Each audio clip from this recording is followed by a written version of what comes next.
Bismillahirrahmanirrahim. Assalamualaikum warahmatullahi wabarakatuh. Apa kabar anak-anakku yang soleh dan soleha? Semoga tetap semangat belajarnya ya.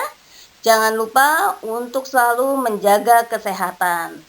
Baik, hari ini kita akan belajar tema 5 pahlawanku dengan materi PKN. Sebelum belajar, yuk sama-sama kita baca doa dengan harapan apa yang kita pelajari hari ini dapat bermanfaat untuk kita semua. Al-Fatihah. Amin amin ya rabbal alamin. Kemarin kita telah belajar tentang perjuangan Raja Purnawarman. Nah, siapa yang masih ingat siapa ya Raja Purnawarman itu? Raja Purnawarman adalah raja di kerajaan Tarumanegara. Setelah pembahasan yang kita dengarkan kemarin, menurut kamu, apakah sikap Raja Purnawarman telah mencerminkan nilai-nilai Pancasila?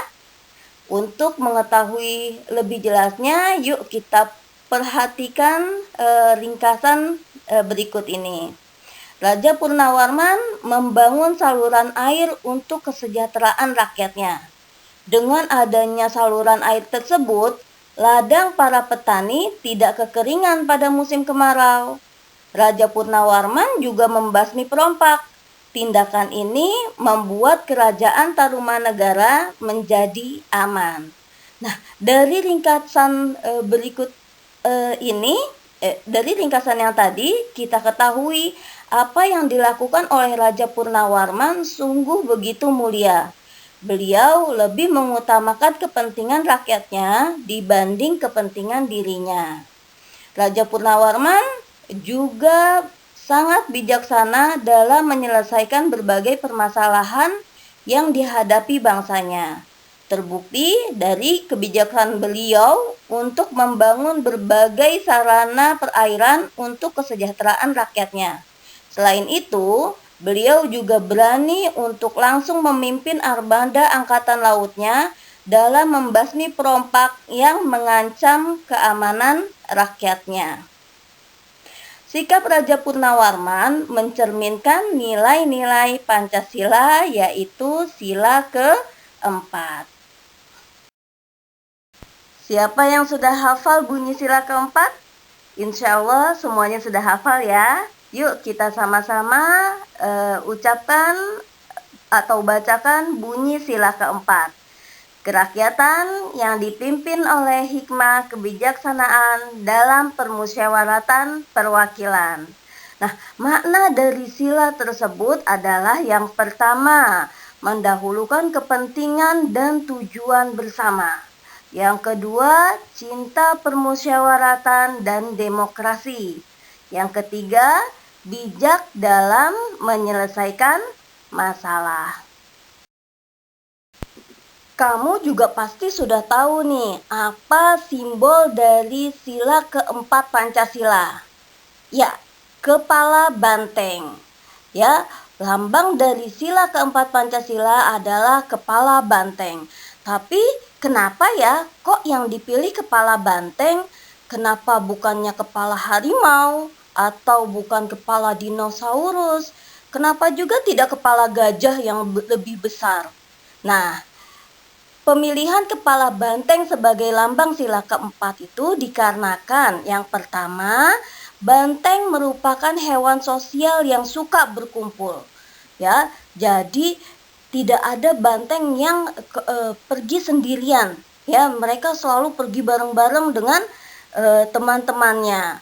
Nah, yang kedua, banteng merupakan hewan yang memiliki jiwa sosial yang tinggi, sehingga banteng menjadi salah satu kawanan hewan yang kuat. Nah, hal tersebut mengajarkan kepada kita bahwa ketika rakyat Indonesia semakin berkumpul, bersatu dan bermusyawarah, maka Indonesia akan semakin kuat dan bisa mewujudkan cita-citanya. Seperti yang kamu ketahui pada pembelajaran tema 1, kalau Indonesia terdiri dari beragam suku bangsa, beragam agama, beragam kebudayaan. Nah, tapi apabila kita mau berkumpul, apabila kita mau bersatu, apabila kita mau menyelesaikan segala permasalahan dengan bermusyawarah, maka Indonesia akan semakin kuat dan dapat mewujudkan cita-citanya untuk menjadi negara yang besar. Dalam kehidupan sehari-hari, kita bisa menerapkan sila keempat Pancasila. Caranya, yang pertama nih, salah satu caranya, selalu menyelesaikan masalah dengan jalan bermusyawarah. Ya, ketika kamu terbentur dengan masalah baik itu kecil ataupun besar, jangan sekali-sekali diselesaikan dengan cara berantem atau berkelahi. Tapi, selesaikanlah dengan cara bermusyawarah. Nah, cara yang kedua, tidak memaksakan kehendak atau pendapat saat bermusyawarah. Jangan egois saat musyawarah, maunya pendapat kamu yang diterima atau pendapat kamu yang didengarkan. Jadi, tetap menghargai pendapat orang lain. Yang ketiga, menerima hasil musyawarah dengan lapang dada. Setelah diputuskan hasil musyawarah, keputusan tersebut sesuai dengan keinginan kamu ataupun tidak, harus kita terima dengan lapang dada dan harus dilaksanakan dengan penuh tanggung jawab. Nah, yang keempat, selalu mengutamakan kepentingan bersama di atas kepentingan pribadi atau golongan. Misalnya nih, contoh, kamu mendapatkan tugas kelompok dari ibu guru. Nah, sudah janjian kalau hari Jumat sore kamu akan kumpul di rumah salah satu teman kamu untuk menyelesaikan tugas kelompok tersebut. Tiba-tiba sore hari Jumat sore itu juga paman kamu datang mengajak kamu untuk berenang di pik atau ya di pik. Nah, menggiurkan kan? Nah, kalau kamu memiliki sifat yang sesuai dengan sila keempat Pancasila, kita atau kamu akan tetap berusaha untuk datang pada janji kamu dengan teman-teman untuk menyelesaikan tugas kelompok, ya. Dan kamu merelakan untuk tidak ikut pergi berenang bersama paman. Gitu ya, Nak ya.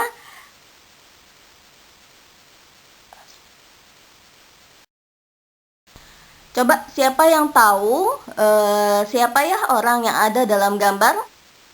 Ya, ini adalah gambar Raja Bala Putra Dewa. Siapa ya Bala Putra Dewa itu? Bala Putra Dewa merupakan raja di kerajaan Sriwijaya. Raja Bala Putra Dewa berjuang membangun armada laut dan menjadikan Sriwijaya kerajaan yang makmur. Raja Bala Putra Dewa selalu mengutamakan kepentingan rakyatnya daripada kepentingannya sendiri. Sikap yang ditujukan Raja Bala Putra Dewa merupakan inti dari sila keempat, yaitu mendahulukan kepentingan umum daripada kepentingan pribadi. Dari materi yang telah kita pelajari hari ini, tentunya kamu sudah mengetahui sikap-sikap apa saja yang sesuai dengan sila keempat Pancasila. Semoga kamu dapat mengamalkannya ya, Nak. Nah, hari ini sekarang kita akan mempelajari sikap-sikap apa saja sih yang bertentangan dengan sila keempat Pancasila. Yuk kita bahas satu-satu. Yang pertama, tidak menghargai pendapat orang lain. Ini misalnya ketika kamu kita sedang melakukan musyawarah, ada orang yang memberikan pendapat, kalian tidak mengizinkan atau tidak mau mendengarkan pendapatnya karena misalnya dia kurang pintar, atau dia anak orang yang tidak mampu, atau kamu tidak suka dengan dia, gitu ya. Nah, ini berarti tidak sesuai dengan sila keempat. Yang kedua, tidak bersedia menerima kritik dan saran. Ketika dikritik atau diberikan saran oleh orang lain, kamu marah. Itu tandanya tidak mencerminkan sila keempat. Tapi bagi orang yang mengkritik dan memberikan saran, sebaiknya berikanlah kritik dan saran tersebut dengan bahasa yang halus, bagus, dan sopan, ya, supaya yang dikritik juga tidak tersinggung atau tidak merasa berkecil hati.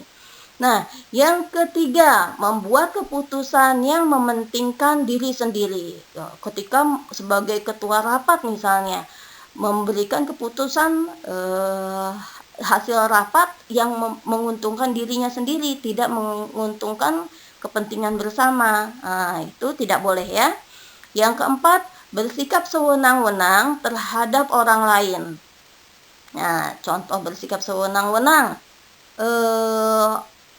Misalnya ada orang yang tidak kamu sukai, atau ada orang yang menurut kamu dia tidak sepintar kamu atau tidak sehebat kamu, akhirnya kalian suka membuli atau berlaku yang tidak baik ke teman kalian itu. Nah, yang kelima, lebih mengutamakan kepentingan pribadi dibandingkan kepentingan umum. Nah, tadi ketika kamu diajak berenang padahal sudah janjian untuk kerja kelompok, tugas kelompoknya juga mau dikumpulkan besok, kamu malah pergi ikut berenang. Akhirnya nanti kalau seperti itu tugas kelompoknya nggak jadi deh, ya, tugas kelompoknya gagal. Kalian satu kelompok dihukum oleh bu guru di kelas, padahal hal itu terjadi karena kesalahan satu orang. Nah,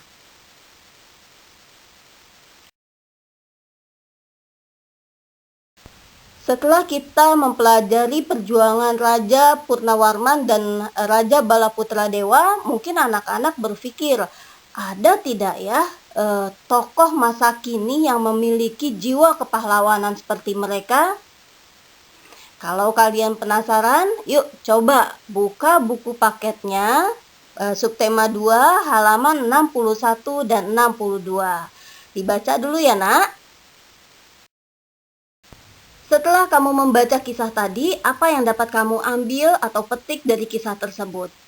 Ya, yang pertama, keterbatasan ekonomi yang dialami oleh kedua orang tua Yoga tidak menghalangi semangat Yoga dalam meraih cita-cita. Itu yang pertama. Yang kedua, meskipun Yoga pernah mengalami kegagalan pada lomba matematika di Jepang, tapi hal itu tidak membuatnya patah semangat, malah membuatnya menjadi lebih termotivasi untuk belajar dan mempersiapkan yang lebih baik lagi. Dari sikap Yoga ini kita mengetahui kalau salah satu sikap yang dimiliki Yoga adalah kerja keras. Yoga anak yang suka kerja keras. Sikap itu sesuai dengan sila kelima Pancasila. Siapa yang ingat bagaimana bunyi sila kelima Pancasila? Ya, benar. Keadilan sosial bagi seluruh rakyat Indonesia. Nah, bunyi keadilan sosial bagi seluruh rakyat Indonesia ini bermakna yang pertama adil. Tapi adil itu bukan harus sama, bukan berarti sama. Contohnya adalah memberi uang saku, ya, mama kamu, misalnya kamu punya kakak yang sudah kuliah, punya kakak yang SMP, punya adik yang masih TK. Kalau uang sakunya atau uang jajannya sama, kira-kira mama kamu adil atau tidak adil? Kakak kamu yang kuliah dikasih uang sakunya 5.000. Kakak kamu yang SMA juga 5.000, yang SMP 5.000, adik kamu yang TK juga 5.000. Kamu juga 5.000. Kira-kira adil atau tidak? Nah, adil itu bukan berarti sama. Mungkin ketika mama kamu memberikan uang saku ke kakak kamu jauh lebih besar, karena kebutuhan kakak jauh lebih besar daripada kebutuhan kamu atau adik kamu. Seperti itu ya nak, tergantung dengan kebutuhannya. Yang kedua, mau bekerja keras. Ya, seperti tadi sikap Yoga yang selalu bekerja keras, berusaha sekeras mungkin untuk meraih cita-cita. Itu menunjukkan sila ke-5. Yang ketiga, mengakui kedaulatan bangsa sendiri dan bangsa lain. Ya. Yang keempat, menganggap bangsa sendiri sederajat dengan bangsa lain. Nah, sila kelima, simbol dari sila kelima adalah padi dan kapas. Padi dan kapas melambangkan kebutuhan dasar setiap manusia. Padi menggambarkan kebutuhan pangan atau kebutuhan manusia terhadap makanan. Kapas menggambarkan kebutuhan manusia terhadap sandang atau pakaian. Hal ini ya baik dari simbol maupun makna dari sila kelima, hal ini menunjukkan bahwa setiap orang berhak untuk hidup yang layak dan terhormat. Berikut nilai-nilai yang terkandung dalam sila kelima Pancasila. Bersikap diantaranya bersikap adil, menjaga keseimbangan antara hak dan kewajiban, menghormati hak-hak orang lain, suka memberi pertolongan kepada orang lain dan makhluk lainnya, menjauhi sikap pemerasan terhadap orang lain, tidak bersikap boros, tidak bergaya hidup mewah, melakukan perbuatan yang tidak melakukan perbuatan yang merugikan kepentingan umum, suka bekerja keras, menghargai hasil karya orang lain, dan berusaha mewujudkan kemajuan dan keadilan sosial bersama-sama sebagai rakyat Indonesia. Siapa yang kenal pahlawan-pahlawan nasional Indonesia? Ada siapa saja? Ya, betul. Ada Jenderal Sudirman yang waktu itu kita pernah lihat sama-sama filmnya. Ada Tuanku Imam Bonjol, ada Cut Nyadin, ada Raden Ajeng Kartini, ada Kapiten Patimura, dan masih banyak lagi pahlawan-pahlawan nasional Indonesia. Hari ini kita akan membahas tentang Kapiten Patimura yang berasal dari Ambon. Nah, untuk mengetahui cerita lebih jelasnya, kalian dapat membaca pada buku paket subtema 2, pembelajaran 4, halaman 77. Jika kalian telah membaca kisah Kapiten Patimura, kalian akan mengetahui bahwa beliau atau Kapiten Patimura merupakan seseorang yang berani dan gigih berjuang melawan kekejaman Belanda. Beliau juga sangat cinta tanah air serta rela berkorban demi bangsa meskipun harus mengorbankan nyawa. Kapiten Patimura begitu bekerja keras dalam berjuang membela kepentingan masyarakat di daerahnya. Beliau berjuang sekuat tenaga mengusir penjajah Belanda. Apa yang dilakukannya Kapiten Patimura ini semata untuk memperjuangkan keadilan bagi masyarakat di daerah Maluku dan sekitarnya. Dia beranggapan ya masyarakat berhak untuk menjual rempah-rempah hasil kerja kerasnya kepada siapapun, bebas dari monopoli. Perjuangan yang dilakukan oleh Kapiten Patimura mencerminkan sila kelima, yaitu beliau mau bekerja keras demi tercapai keadilan untuk masyarakat di sekitar. Yang kedua, Kapiten Patimura juga menghargai akan kedaulatan bangsanya sendiri dan juga kedaulatan bangsa lain. Yang ketiga, beliau menentang adanya penjajahan terhadap kedaulatan tersebut. Yang keempat, Patimura menganggap bahwa bangsanya memiliki kedudukan yang sederajat dengan bangsa lain. Tidak ada bangsa yang lebih tinggi kedudukannya sehingga boleh bersikap sewenang-wenang kepada bangsa lainnya. Alhamdulillah selesai sudah pembahasan materi hari ini. Semoga kalian dapat memahaminya. Dan untuk tugasnya kalian bisa salin ke buku tulis. Boleh ditulis jawabannya saja, difoto lalu di-share ke Bu Guru. Terima kasih.